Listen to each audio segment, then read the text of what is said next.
A paz do Senhor, irmãos. Vamos fazer juntos a leitura da revista, lição de número 8.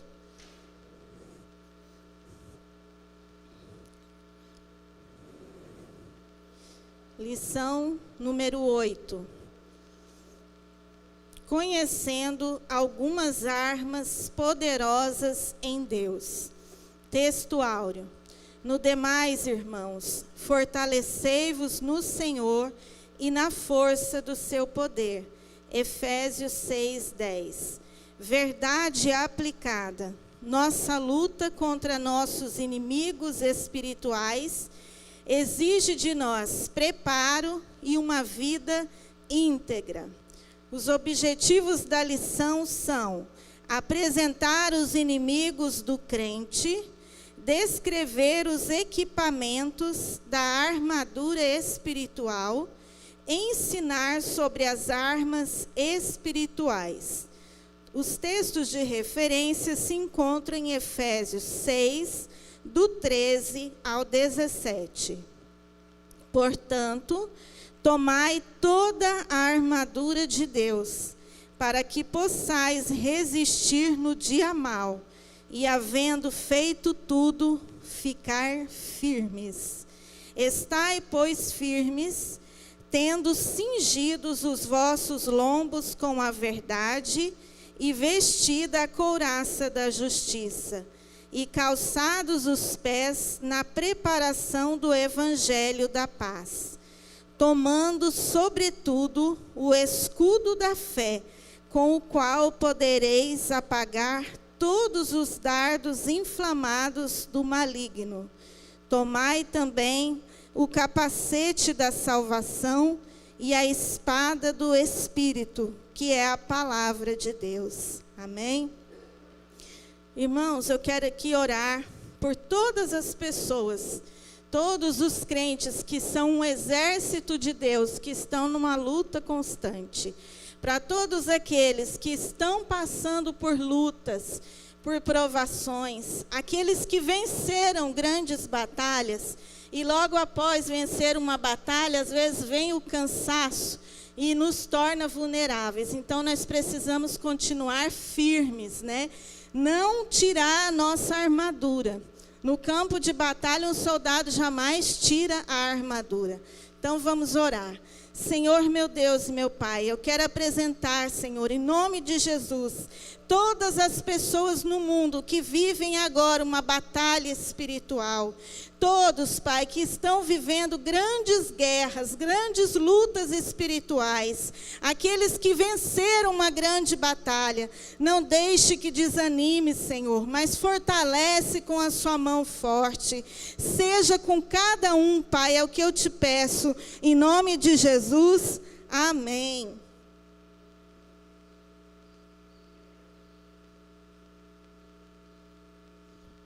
Conhecendo algumas armas poderosas em Deus. Para que a gente precisa de arma? Para quê? Para que, irmãos, que a gente precisa de armas? Para lutar, né? Você não vai ter uma arma para deixar ali jogada num canto. Se Deus nos deu armas, é porque Ele sabe que estamos em batalha e que necessitamos dessas armas para lutar, né? A natureza da batalha que nós vivemos, como estamos falando aqui, nós estamos falando de batalha espiritual. E não existe um campo neutro na batalha espiritual. Tem muita gente que pensa assim, eu não vou mexer com Satanás, que ele não mexe comigo. Eu não vou trabalhar na obra, eu não vou fazer, não vou pregar, porque aí ele não se incomoda comigo. Lê do engano, você não está livre.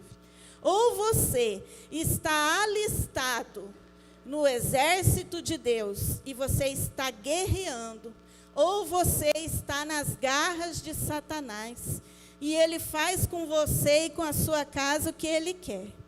Então, irmãos, nós temos que ser corajosos, empunhar as nossas armas espirituais, porque assim nós vamos poder vencer as batalhas que vêm uma após a outra. Parece que é uma fila. Se você não está na batalha, é porque vai chegar. O dia mau sempre chega. E você deve estar preparado. Então, a natureza dessa batalha, dessa luta, ela é invisível. É uma luta invisível. Mas nós sentimos o efeito dessa luta, né? Então, nós temos que estar preparados. Eu quero que vocês abram as suas Bíblias em Efésios 6, a partir do 10. Gosto muito desse texto. Eu me lembro assim que logo quando eu me converti, não tinha experiência nenhuma, nunca tinha lido a Bíblia, não fiz curso de batalha espiritual, porque nos anos 80 teve uma enchente de cursos de batalha espiritual, que você tinha que conhecer o Satanás, tudo que ele faz, tinha que fazer assim uma série de coisas para poder ser liberto.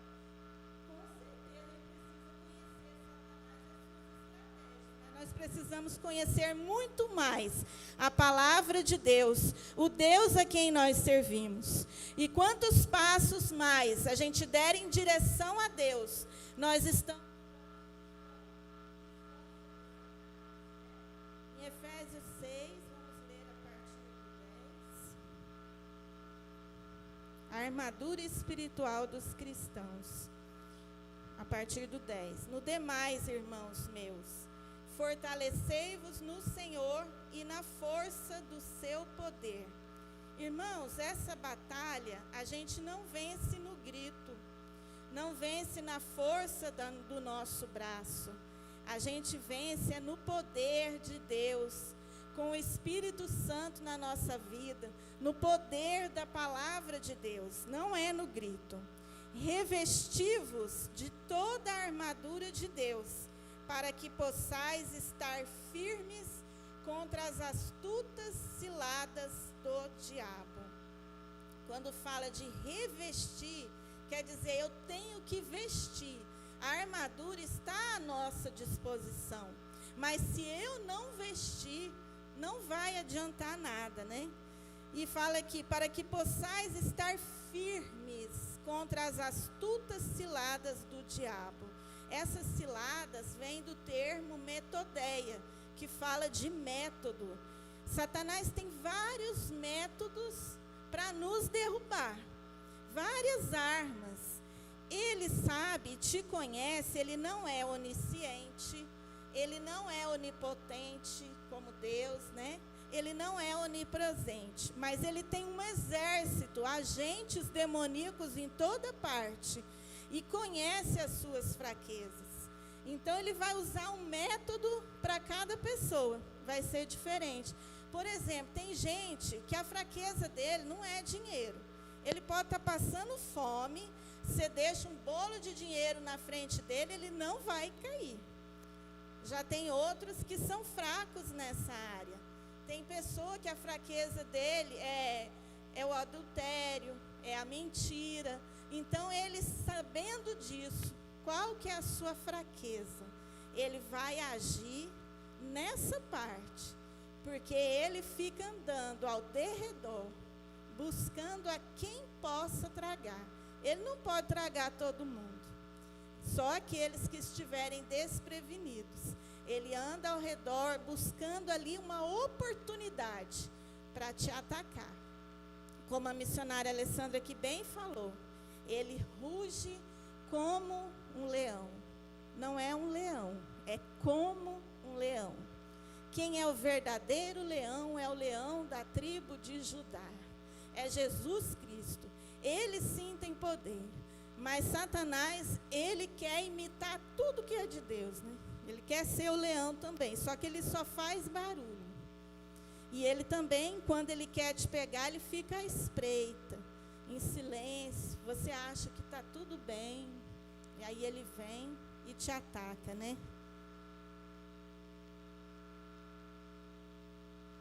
Aí no 12, porque não temos que lutar contra a carne e o sangue, mas sim contra os principados, contra as potestades, contra os príncipes das trevas deste século, contra as hostes espirituais da maldade nos lugares celestiais. A nossa luta não é contra pessoas, não é contra seu chefe, não é contra o seu marido, sua esposa, não é contra pessoas, mas é contra um espírito, que Satanás e seus agentes. E aqui quando fala que é contra principados, potestades, está falando que há uma organização, há uma hierarquia. O reino das trevas é muito bem organizado. Por isso que o reino de Deus, Deus também gosta de agir com ordem, com decência. As coisas espirituais têm que ser organizadas. O reino das trevas é muito bem organizado. Então a gente também deve fazer tudo com ordem, com decência, sermos atentos, né? No 13, portanto, tomai toda a armadura de Deus, para que possais resistir no dia mau, e havendo feito tudo, ficar firmes. Tomai toda a armadura. O que é tomar? Tomar é eu pegar com a intenção de usar, de fazer alguma coisa, de realizar alguma coisa. Eu me visto, estou pronta para a batalha. Estou na posição, né? Aí, toda a armadura de Deus. O termo é panóplia, no grego, que quer dizer toda, completa, de forma integral. Não adianta eu usar alguma parte da armadura e outra não. E agora, durante a lição, nós vamos ver as partes da armadura, e nós temos armas de defesa e armas de ataque. Aí, para que possais resistir no dia mau. O dia mau chega para todos, não chega, irmãos? O que é o dia mau? É a enfermidade, é o luto, é o desemprego, é alguma coisa que te faz ficar mais vulnerável. Quando a gente está com problema, seja pessoal, familiar, problema de enfermidade, a gente fica mais enfraquecido, não fica? É mais difícil, tudo se torna mais difícil.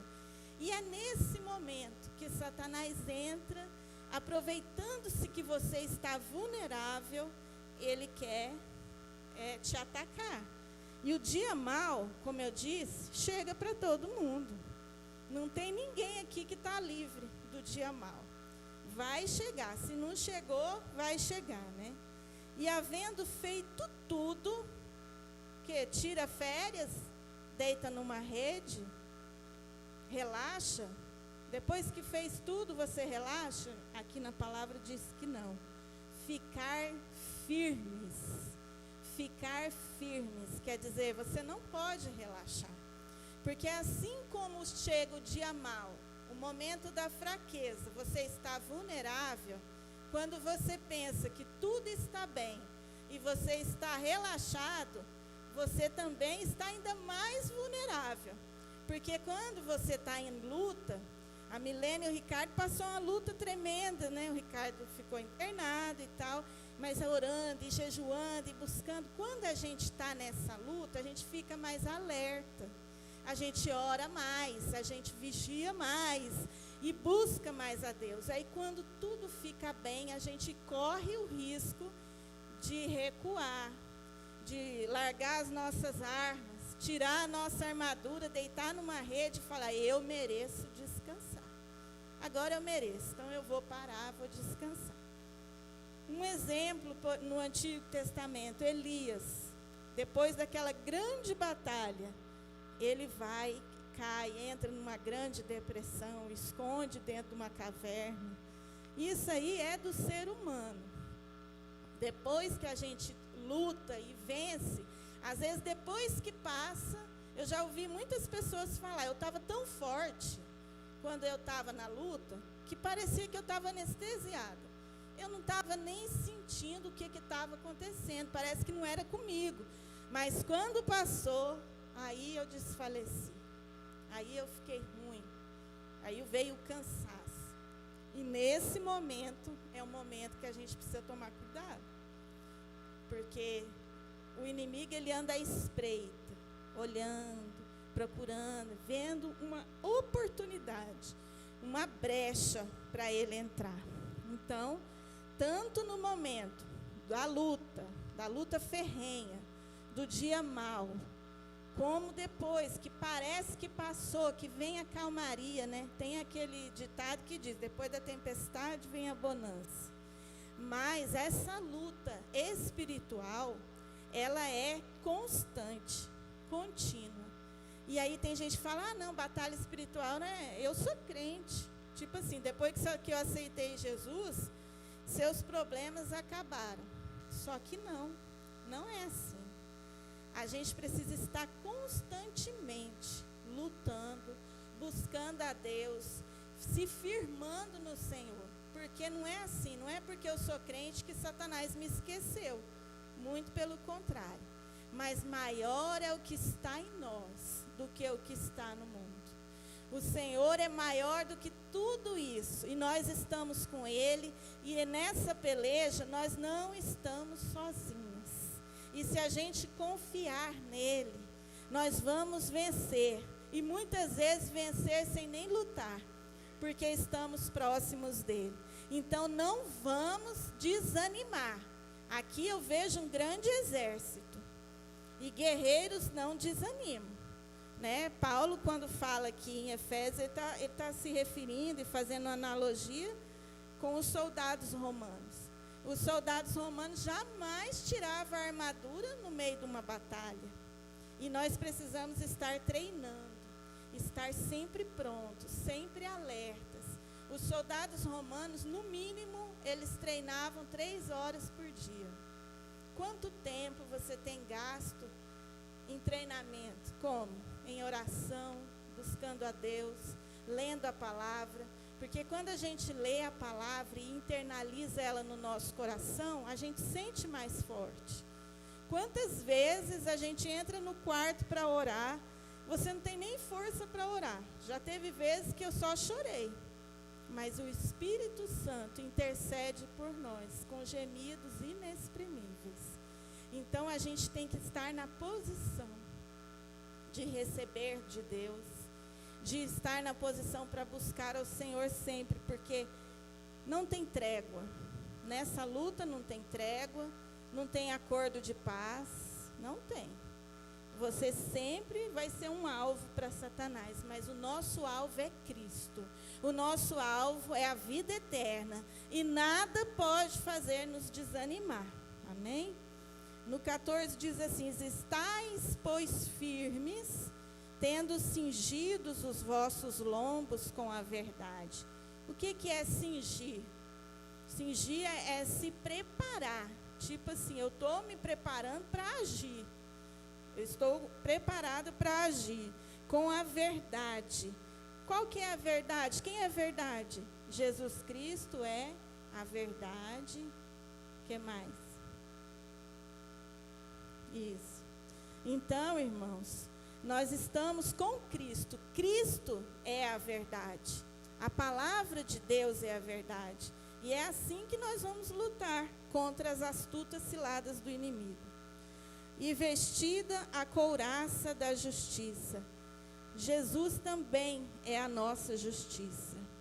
E calçados os pés na preparação do evangelho da paz. Quando fala aqui de pés, fala de vida, do caminhar com Cristo, aonde a gente vai, aonde leva a palavra de Deus, né? Irmãos, quem aqui já andou com um sapato apertado, machucando o pé? É triste, né? Horrível. A gente fica super mal, mas se você tiver com um calçado bom, adequado, você vai longe. Aí, tomando sobretudo o escudo da fé, com o qual podereis apagar todos os dardos inflamados do maligno. Irmãos, esse escudo da fé, aqui fala o escudo da fé, mas ele estava fazendo uma analogia com um escudo que ele tinha ele era assim, imagina uma porta na sua frente assim, segurando, ele tinha 1,60 m de altura e 70 centímetros de largura. e os soldados empunhavam aquilo. E ele era feito de madeira com couro curtido por cima. E os inimigos, eles enviavam dardos inflamados, que eram uns dardos igual umas flechas, que tinha breu, que é um material que ele é bastante inflamável, pegando fogo, e soltava essas flechas e jogava nos soldados. Se eles não estivessem protegidos, além de ser feridos, eles seriam queimados, incendiados. Então, eles sempre empunhavam esse escudo, ficava na frente, e quando todo o exército vinha, ficava emparelhados, lado a lado, eles se empunhavam e faziam como um muro de proteção contra os dardos inflamados do maligno. Agora, na vida espiritual, os dardos inflamados do maligno são o quê? Pensamentos. Ataca a nossa mente, espírito de dúvida. Ele tenta atacar na igreja, colocando espírito de divisão, de dúvida. Tipo assim, irmãos, a gente tem que ficar muito alerta quando a gente está muito cansado, e a gente vive momentos difíceis, realmente. Mas você tem que ficar atento no que está vindo na sua mente. Às vezes, quem aqui já teve pensamentos que você depois pensou, mas esse pensamento está errado? Eu já tive, não sei se foi só eu, mas eu já tive pensamentos ruins, coisas ruins que vêm, são os dardos inflamados do maligno. Ele põe na sua cabeça dúvida, ele lança assim incredulidade. Você não vai conseguir, não vai dar certo. E ele aproveita das fragilidades. Igual quando Jesus foi tentado lá no deserto, ele estava com fome. Então, ele estava fragilizado. O que Satanás falou? Se tu és o Filho de Deus. Se, quer dizer, ele colocou em dúvida. Mas Jesus tinha plena certeza de quem ele era e qual era o propósito da vida dele. Mas Satanás lança um dardo inflamado em você, em mim, e fala assim, se você é mesmo a missionária, se você é mesmo mulher de Deus, por que tal coisa está acontecendo na tua família? Por que você está vivendo nessa situação? Se tu és mesmo um homem de Deus, por que você está vivendo isso? Isso é um dardo inflamado do maligno. E como que você vai vencer ele? Com a palavra de Deus. O que Jesus falava? A palavra. E Satanás também conhece a palavra. Às vezes conhece mais do que muito crente, porque infelizmente poucos crentes querem aprender a palavra de Deus, querem ler a palavra de Deus, né? Tenho certeza que é algo espiritual. Quando você vai ler a palavra, você pode ter a maior insônia do mundo. Você vai ler a palavra, dá sono. Não é normal. A gente tem que pedir. Se você não tem muita gente que tem dificuldade em ler a palavra. Você tem que clamar a Deus, suplicar, Senhor, tem misericórdia de mim, abre meu entendimento. Eu preciso viver a palavra, conhecer a palavra, porque é isso que vai me dar força para vencer os ataques do inimigo. E ele próprio conhece a palavra.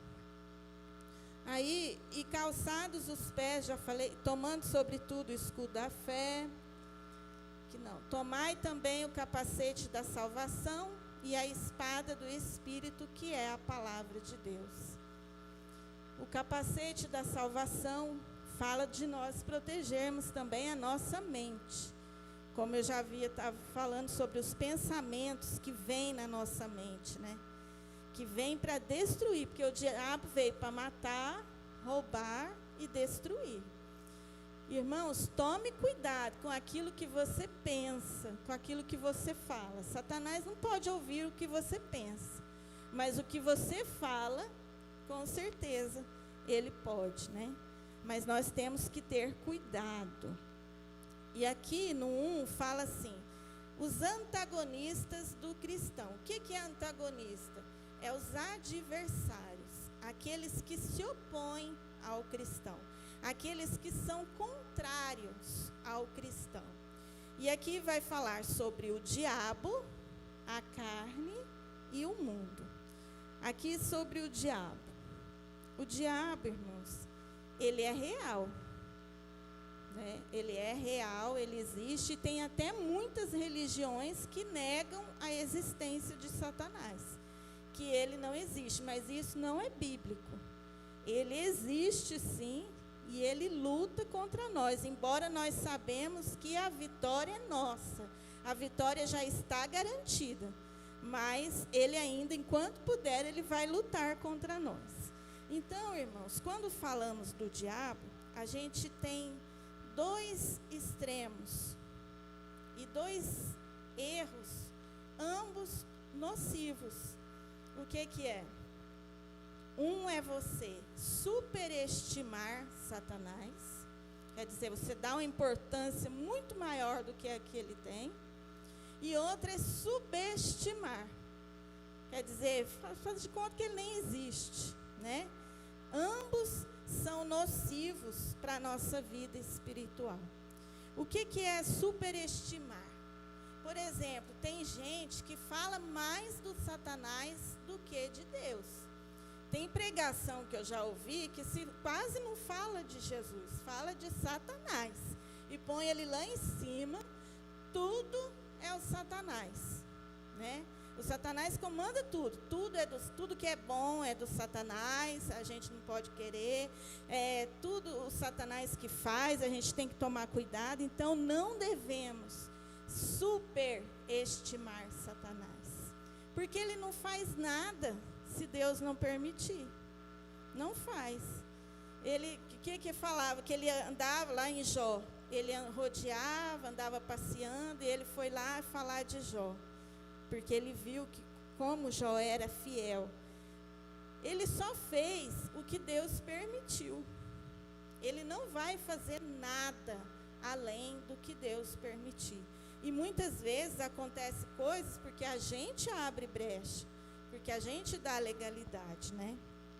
Então, e outra coisa, subestimar Satanás.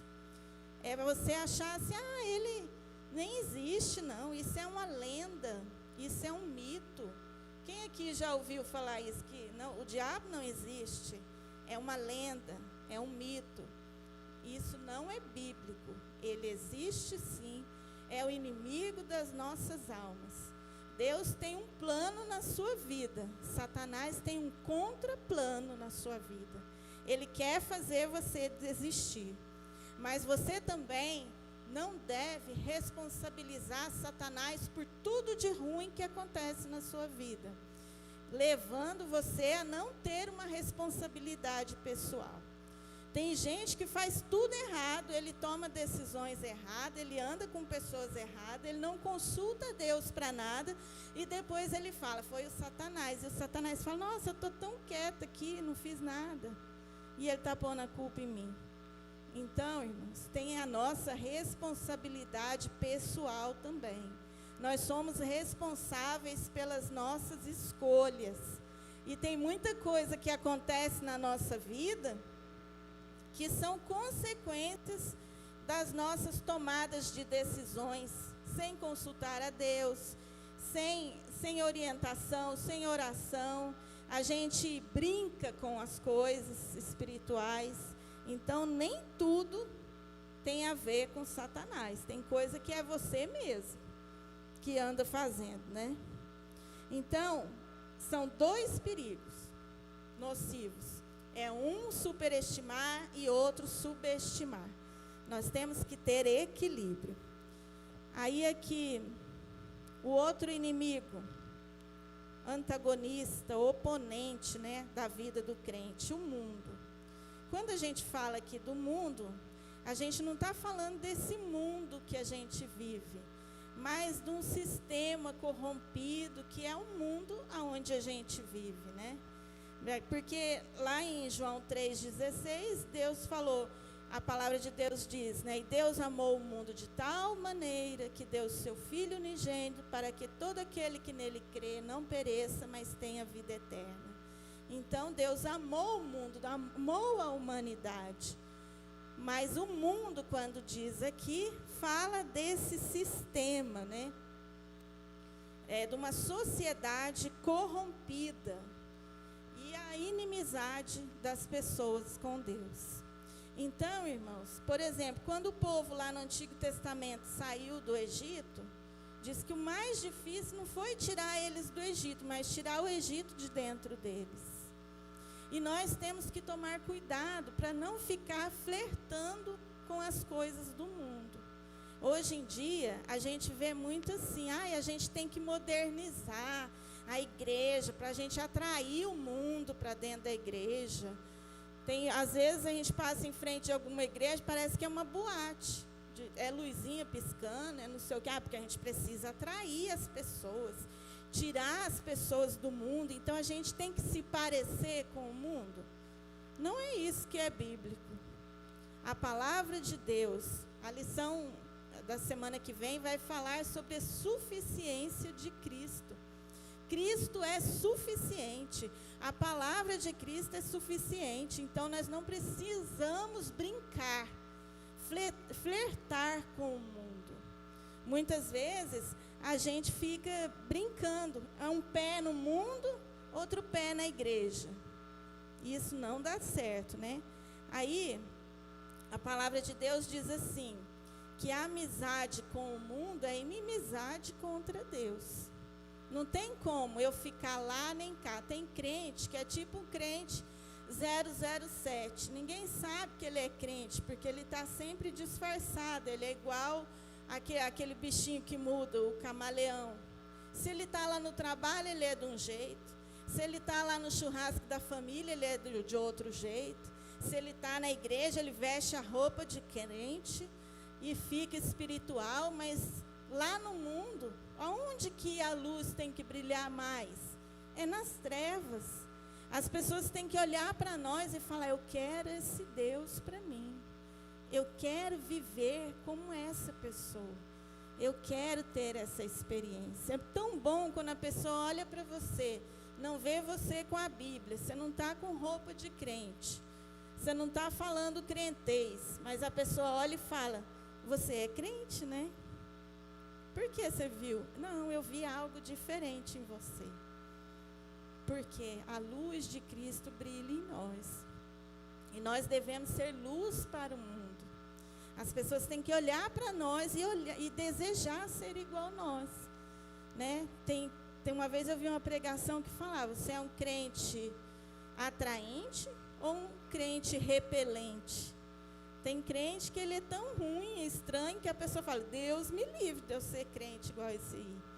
Então eu desejo, a minha oração é que você seja um crente que atrai as pessoas para Cristo.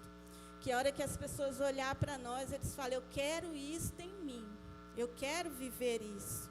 Então nós não devemos ter amizade com o mundo. E nem também ser daquele tipo assim, sangue de Jesus tem poder. E briga com todo mundo, e fala mal, porque você vai para o inferno. Olha, a mensagem do Evangelho é de amor. E Deus, quem convence é o Espírito Santo. Não é você tacando a Bíblia na cabeça dos outros que vai funcionar. Né? Tem gente que vai para o outro lado, que ele é tão santo, tão puro, que as pessoas olham para ele e falam, Deus me livre, não dou conta de conviver com uma pessoa assim. É igual, por exemplo, quando você vê uma pessoa que ela sabe tudo. Vocês já conviveram com uma pessoa que sabe tudo? Ele sabe tudo, ele não precisa aprender nada, ele não erra, né? Tem muita gente assim, falando na vida secular. Uma vez eu estava perto de uma pessoa dessa, eu arrumei um jeito de sair. Ai, deixa eu sair, eu esqueci o fogão ligado, eu tenho que ir embora. Porque você não aguenta ficar perto de uma pessoa assim. A gente tem que ser humilde, orar o tempo todo e buscar a direção de Deus. E quem convence não é eu, não é você, é o Espírito Santo. E muitas vezes você acha assim, esse aí não tem jeito. E como que Deus vai alcançar essa pessoa? Mas para Deus, Ele vai falar como Ele disse de Paulo. Paulo era um perseguidor da igreja. Mas ele diz, para mim, é um vaso escolhido. Então, Deus sabe, vamos orar e pedir assim, Deus, que eu possa ver com os seus olhos. Porque pelos olhos naturais está difícil, mas eu quero ver com os seus olhos. Aí, no 1.3 diz, outro antagonista, que é contrário a Deus, a carne. A carne não fala disso aqui, a nossa pele, né? Não, é aquilo que nós somos, porque tem a carne que fala das nossas fraquezas, das nossas limitações, porque nós somos falhos mesmos, nós somos limitados, a gente tem muita fraqueza, né? Tanto que a palavra de Deus diz assim, né, lá em Mateus 26:4, se eu não me engano, a carne, o espírito está pronto, mas a carne é fraca. E quem a gente alimentar mais, vai prevalecer. Às vezes a gente passa o dia todo alimentando só a carne e esquecendo-se do espírito. E a carne, por si só, ela já a tendência dela é que ela é fraca mesmo e que está prestes a cair o tempo todo. Agora o espírito precisa ser alimentado. Como que eu vou alimentar o espírito? Como que eu vou buscando as coisas do alto?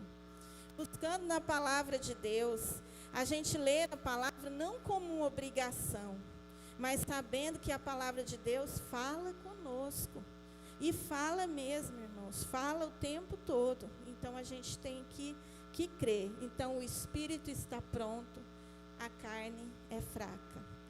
Então nós precisamos nos fortalecer no Senhor. Por isso que essa batalha, ela não pode ser ganha com meios naturais, com meios carnais, mas só espiritual, porque ela é de natureza espiritual. Aí aqui, a armadura de Deus, no tópico 2, o cinto da verdade. Irmãos, o cinto da verdade, na peça do soldado romano, na vestimenta dele, era como um avental de couro que ele colocava assim na cintura, bem grande, não só como um cinto como a gente conhece hoje. E ele servia para segurar toda a armadura e para colocar a espada. Tinha que nem um lugar que ele colocava a espada. Então, o cinto da verdade. A verdade é Jesus Cristo, é a palavra de Deus. Ainda ele colocava a espada, né? A espada que fala da palavra de Deus. A palavra de Deus é viva, é eficaz. Ela pode todas as coisas. Quando o inimigo vier atacar a sua mente, falar com você, quem é você? Você vai falar, eu sou um escolhido de Deus. Eu sou lavado e remido no sangue do Cordeiro. Jesus Cristo me justificou. Então você vai, com a palavra, você vai vencer, né? Então, como que você vai lutar usando a palavra, se você não conhece a palavra? Tem como? Não tem como, né? Então a gente precisa conhecer essa palavra. No 2.2, couraça da justiça. Irmãos, a couraça da justiça era para proteger essa parte do peitoral, o tórax, é onde fica o coração, os órgãos vitais. É uma parte que protege, porque se a pessoa for atingida numa área vital do seu corpo, o que vai acontecer? Ela vai morrer, né? Então, nós precisamos estar firmes. Em 2 Coríntios 5:21, vamos ler. 2 Coríntios 5:21.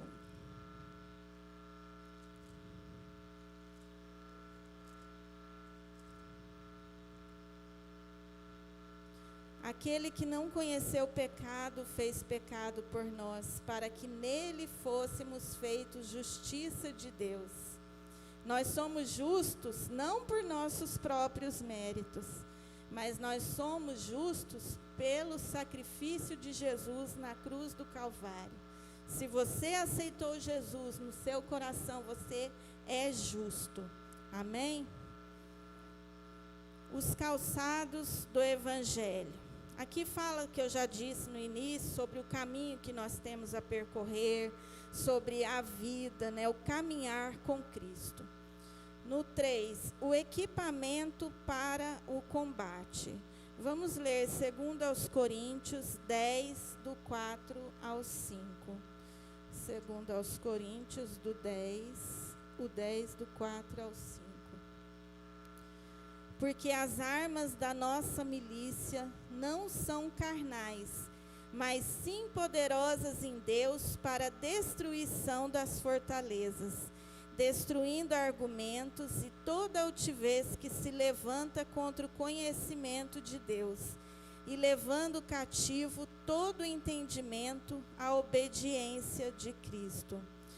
Então, irmãos, nós temos que estar prontos para a peleja, né? Vestir a armadura de Deus. Aí o escudo da fé, eu já falei, o capacete da salvação. Quero falar mais um pouco sobre isso. O capacete da salvação, ele fala sobre a proteção da nossa mente. Irmãos, assim, quando o pastor ou o pregador está pregando aqui, é lançada a semente da palavra, não é verdade?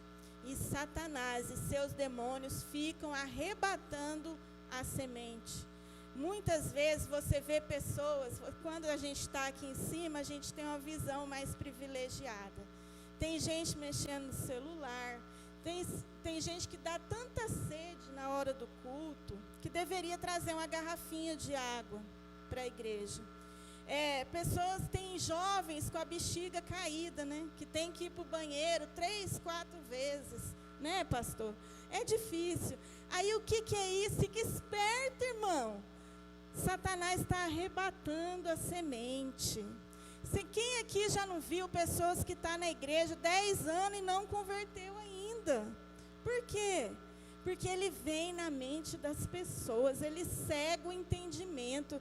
O que a gente deveria pensar? Falei, irmã, vamos orar. Deus, não tira a minha atenção não, pelo amor de Deus, eu preciso dessa palavra. Coloque espírito de dúvida. Será que ele está falando é verdade mesmo? Será que a Bíblia é verdade mesmo? Tem gente que ainda pensa isso. Será? E acredita em tanta bobeira que sai por aí, né?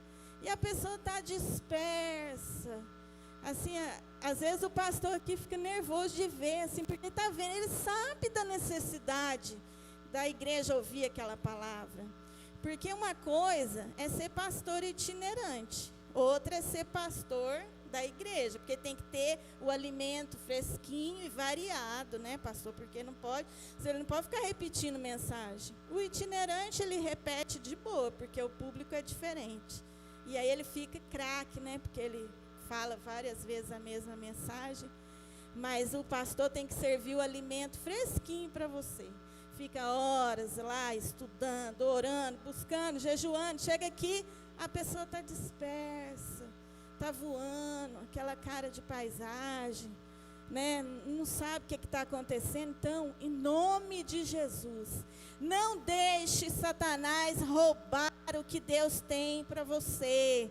Não deixe que ele arrebate a semente, que é a palavra de Deus. Amém? Pastor Luiz, você quer falar alguma coisa? Pode falar.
entra vazio, sai vazio, muitas vezes atrapalha o que está do lado, né, que está querendo ouvir a mensagem, às vezes é atrapalhado.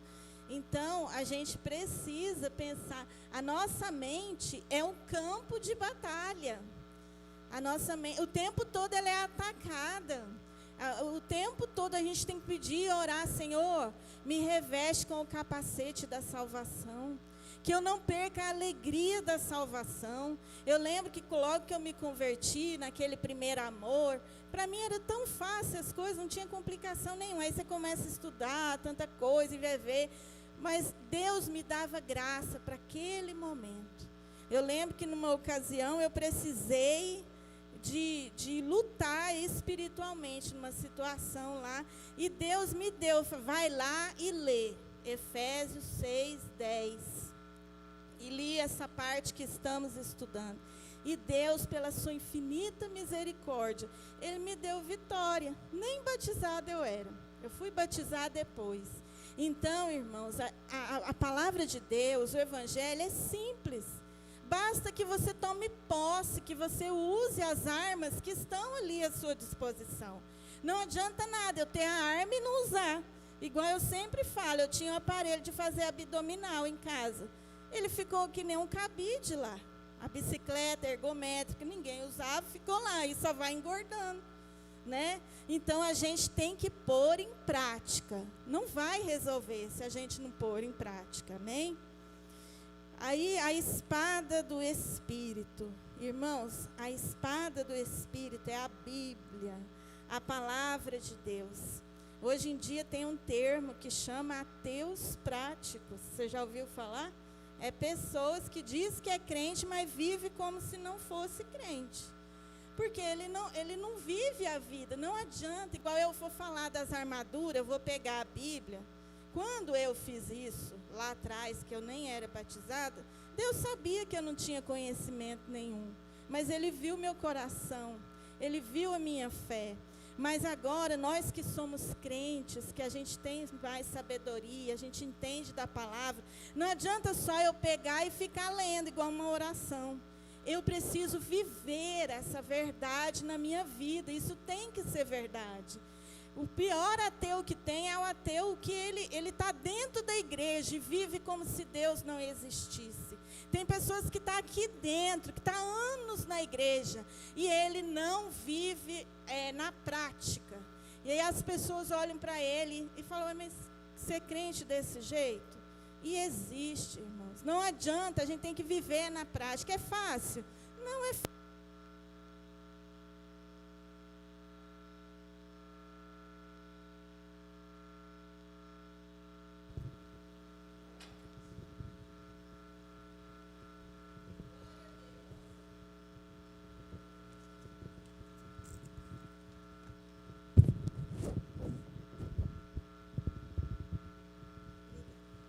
Obrigada. Aí, irmãos, então não vamos viver como pessoa que ele está na igreja, mas ele não vive a palavra.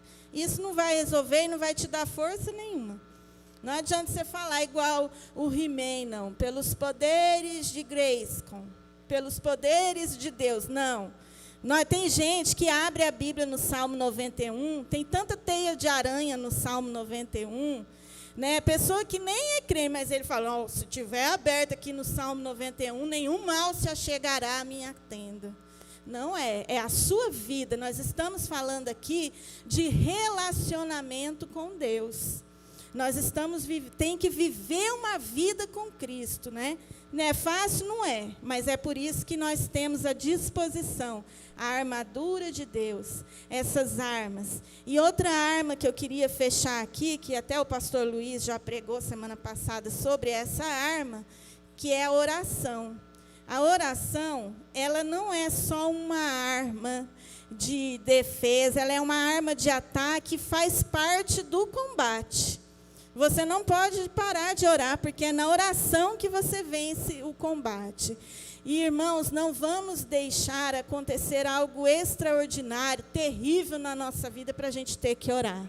Muitas vezes a gente só lembra de orar porque tem um na UTI que está morrendo, mas nós temos que orar porque basta abrir os olhos para ver o que acontece no mundo, irmãos. Nós estamos vivendo uma pandemia que ninguém sabe o que fazer para controlar. A hora que parece que está melhorando, acontece alguma coisa. Quem aqui viu a situação caótica do Afeganistão? Irmãos, aquilo ali, a gente pensa assim, que está lá do outro lado do mundo, não tem nada a ver comigo. Não é verdade. Isso tem consequências para o mundo todo. Falando do mundo secular, fora do espiritual. Irmãos, você vê o desespero daquele povo de achar que pode subir na asa do avião e ir embora. É claro que eles iam morrer. Ontem eu chorei de ver mães pegando seus filhos de 1 ano, 2 anos, entregando para os militares. Leva meus filhos, livra meus filhos desse país. Como assim? Eles não poderiam nunca mais ver os filhos. Até que os soldados nem poderiam fazer nada. Mas no desespero, as mães jogavam os filhos para o outro lado do muro. Irmãos, vamos orar. Nós precisamos acordar. Parece que Satanás colocou uma venda nos nossos olhos, a gente começa a achar que está tudo bem, que está longe de nós. Mas que dia que você achou lá no final de 2019 que você ia pegar a Covid aqui no Brasil? A gente achou que estava longe. Eu e o Zé Luiz falava assim, nossa, está lá do outro lado do mundo, você viu o que está acontecendo lá? Chegou aqui. Então, e outra, lá no Afeganistão, quem é cristão está morto, irmãos. Vão morrer. Se achar uma Bíblia lá, estão mortos. E eles vão, se eles quiserem ficar firme com Jesus, os cristãos de lá vão ter que morrer. E hoje nós temos a liberdade de servir a Cristo, de ter quantas Bíblias a gente quiser, de orar o dia inteiro na igreja se a gente quiser, e às vezes a gente não dá valor, né? Uma vez eu vi não sei se ele é chinês ou coreano, do livro Um Homem do Céu.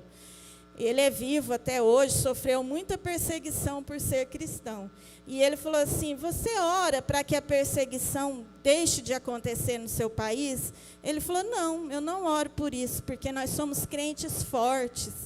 Eu não oro porque tem muitos países que têm total liberdade e não valoriza o cristianismo, não valoriza a liberdade que tem de cultuar a Deus. Então, que Deus nos dê graça, né? Vamos levantar e ficar de pé e pedir a Deus para que Deus nos fortaleça. Quero pedir para a equipe de louvor vir aqui. Se você está na batalha, fique firme. Se acabou a sua batalha, fique firme. Se o dia mau chegou, fique firme. Se não chegou, fique firme. Vamos orar. Senhor, meu Deus e meu Pai, eu te agradeço por essa oportunidade. Abençoa todos aqueles que estão vivendo lutas, ó Pai. Abençoa os irmãos no Afeganistão, bem como todos aqueles que estão perseguidos pelo nome de Cristo. Abençoa, Pai, todos os enfermos. É o que eu te peço, Pai, em nome de Jesus. Amém.